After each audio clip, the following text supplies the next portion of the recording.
किसी ने बड़े कमाल की बात कही है कि अगर आप मेरे सबसे बुरे दौर में मेरा साथ नहीं दे सकते तो आप मेरे सबसे अच्छे दौर में साथ रहने के लायक नहीं है। नमस्ते दोस्तों, माय एफएम से मैं हूं आरजे कार्तिक। एक बहुत छोटी कहानी। एक बार एक शिकारी जंगल में पहुंचा। शिकार को मारने के इरादे से उसने अपने तीर पर सबसे खतरनाक जहर लगाया और तीर उसने जैसे ही छोड़ा वो तीर निशाना भटक गया और जाकर के लगा एक हरे भरे पेड़ में। एक बहुत बड़ा पेड़ था जिस पर बहुत सारे तोते रहते थे। वो जहरीला तीर जब उस पेड़ के तने में लगा तो पेड़ में जहर जो था वो फैलने लगा और पेड़ जो था वो धीरे धीरे सूखने लगा। उस पर जितने तोते रहते थे उनको ये बात समझ में आ रही थी। वो छोड़ छोड़ के जा रहे थे, दूसरी जो जगह थी वो ढूंढ रहे थे, दूसरे पेड़ों के कोटर में जा रहे थे, उसको खाली कर रहे थे। लेकिन उस पेड़ में एक धर्मात्मा तोता रहता था। एक बड़े अच्छे मन का तोता रहता था। बूढ़ा हो चुका था लेकिन सबके लिए अच्छा सोचता था।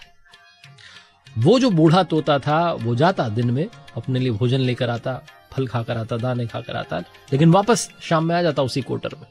वो छोड़कर के जाने को तैयार नहीं था। सारे तोते चले गए लेकिन एक वो बूढ़ा तोता उसी पेड़ में रुका रहा। वो पेड़ जो कि गिरने को आया था, जहर के मारे सूख चला था। तो उसके बाकी साथी थे आकर के कहते थे कि चलो आप छोड़ दो इसको, आपके लायक नहीं है, बहुत सारे पेड़ हैं, कहीं और चल के रहेंगे। लेकिन बूढ़ा तोता मानने को तैयार नहीं था। ये बात देवराज इंद्र तक पहुंची कि ऐसा तोता है जो अपनी जान की बाजी लगा करके वहीं रुका हुआ है। देवराज इंद्र पहुंचे उस तोते के पास, कहने लगे कि आप ये क्या कर रहे हो? सरोवर के पास में, जंगल में, तालाब के पास में इतने सारे पेड़ हैं, हरे भरे, बहुत सारे फल लगे हैं, बड़ी बड़ी कोटर, इससे बड़ी कोटर है, आपको अच्छा रहने के लिए स्थान मिल जाएगा, यहां से छोड़ के चले जाओ। तोते ने कहा, आप देवराज होकर ऐसी बात क्यों कह रहे हैं? क्षमा कीजिए लेकिन समझ नहीं है। ये जो पेड़ है यहां मेरा जन्म हुआ, पला बढ़ा, जीवन के हर संकट को इस पेड़ ने मुझे झेलने की ताकत दी, शिकारियों से मुझे बचाया, मुझे भोजन भी दिया। एक समय था जब इस पर बड़े अच्छे अच्छे फल लगे हुए थे। आज जब मुसीबत इस पर आई तो मैं इसको छोड़ करके कैसे जा सकता हूं?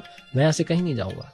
मुझे मालूम है कि बहुत अच्छे अच्छे पेड़ हैं, लेकिन मैं अपने जीवन का जो अंतिम पल है वो भी इसी कोटर में, इसी पेड़ में बिताना चाहता हूं। मैं जाने को तैयार नहीं। देवराज इंद्र ने जब ये बात सुनी तो प्रसन्न हो गए, कहने लगे, मैं आपकी बात से बहुत खुश हो गया, आपने बहुत बढ़िया बात कही, आपकी सोच बहुत अच्छी है, मांगिए आपको क्या मांगना है। उस बूढ़े तोते ने कहा कि इस पेड़ को वैसा ही कर दो जैसा था।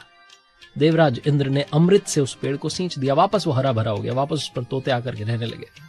जो बूढ़ा तोता था वो भी थोड़ा बहुत समय उसके जीवन का बचा था, उसने बिताया, वो प्राण त्याग करके ऊपर चला गया स्वर्ग में, धर्मात्मा था।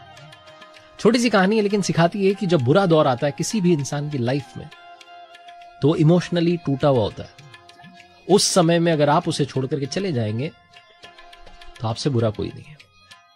इसीलिए कहते हैं कि किसी की भी खुशी का आप साथी बने या ना बने, लेकिन किसी के दुख का साथी जरूर बनना चाहिए, उसका दुख जरूर साझा करना चाहिए, दुख में, उस क्षण में, उस घड़ी में उसका साथ अवश्य देना चाहिए।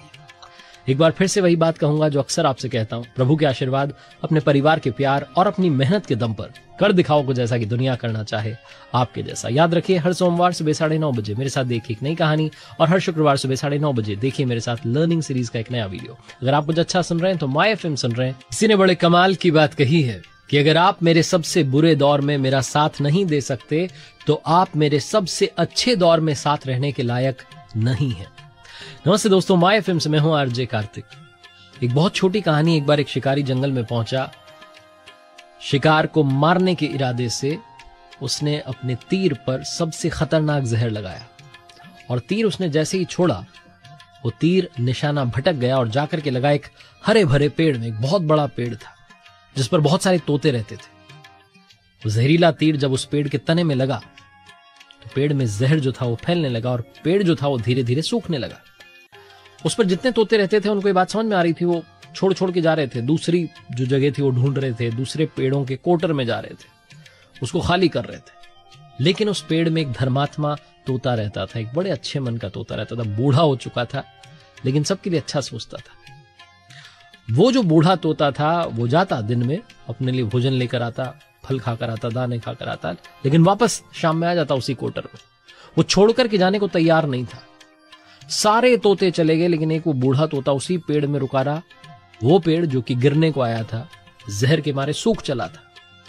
तो उसके बाकी साथी थे आकर के कहते थे कि चलो आप छोड़ दो इसको, आपके लायक नहीं है, बहुत सारे पेड़ हैं, कहीं और चल के रहेंगे। लेकिन बूढ़ा तोता मानने को तैयार नहीं था। ये बात देवराज इंद्र तक पहुंची कि ऐसा तोता है जो अपनी जान की बाजी लगा करके वहीं रुका हुआ है। देवराज इंद्र पहुंचे उस तोते के पास, कहने लगे कि आप ये क्या कर रहे हो? सरोवर के पास में, जंगल में, तालाब के पास में इतने सारे पेड़ हैं, हरे भरे, बहुत सारे फल लगे हैं, बड़ी बड़ी कोटर, इससे बड़ी कोटर है, आपको अच्छा रहने के लिए स्थान मिल जाएगा, यहां से छोड़ के चले जाओ। तोते ने कहा, आप देवराज होकर ऐसी बात क्यों कह रहे हैं? क्षमा कीजिए, लेकिन समझ नहीं आई। ये जो पेड़ है, यहां मेरा जन्म हुआ, पला बढ़ा, जीवन के हर संकट को इस पेड़ ने मुझे झेलने की ताकत दी, शिकारियों से मुझे बचाया, मुझे भोजन भी दिया। एक समय था जब इस पर बड़े अच्छे अच्छे फल लगे हुए थे। आज जब मुसीबत इस पर आई है तो मैं इसको छोड़ करके कैसे जा सकता हूं? मैं यहां से कहीं नहीं जाऊंगा। मुझे मालूम है कि बहुत अच्छे अच्छे पेड़ हैं, लेकिन मैं अपने जीवन का जो अंतिम पल है वो भी इसी कोटर में, इसी पेड़ में बिताना चाहता हूं। मैं जाने को तैयार नहीं। देवराज इंद्र ने जब ये बात सुनी तो प्रसन्न हो गए, कहने लगे मैं आपकी बात से बहुत खुश हो गया, आपने बहुत बढ़िया बात कही, आपकी सोच बहुत अच्छी है, मांगिए आपको क्या मांगना है। उस बूढ़े तोते ने कहा कि इस पेड़ को वैसा ही कर दो जैसा ये था। देवराज इंद्र ने अमृत से उस पेड़ को सींच दिया, वापस वो हरा भरा हो गया, वापस उस पर तोते आकर के रहने लगे। जो बूढ़ा तोता था वो भी थोड़ा बहुत समय उसके जीवन का बचा था, उसने बिताया, वो प्राण त्याग करके ऊपर चला गया स्वर्ग में, धर्मात्मा था। छोटी सी कहानी है, लेकिन सिखाती है कि जब बुरा दौर आता है किसी भी इंसान की लाइफ में तो इमोशनली टूटा हुआ होता है। उस समय में अगर आप उसे छोड़ करके चले जाएंगे तो आपसे बुरा कोई नहीं है। इसीलिए कहते हैं कि किसी की भी खुशी का आप साथी बने या ना बने, लेकिन किसी के दुख का साथी जरूर बनना चाहिए, उसका दुख जरूर साझा करना चाहिए, दुख में, उस क्षण में, उस घड़ी में उसका साथ अवश्य देना चाहिए। एक बार फिर से वही बात कहूंगा जो अक्सर आपसे कहता हूं, प्रभु के आशीर्वाद, अपने परिवार के प्यार और अपनी मेहनत के दम पर कर दिखाओ कुछ ऐसा कि दुनिया करना चाहे आपके जैसा। याद रखिए, हर सोमवार सुबह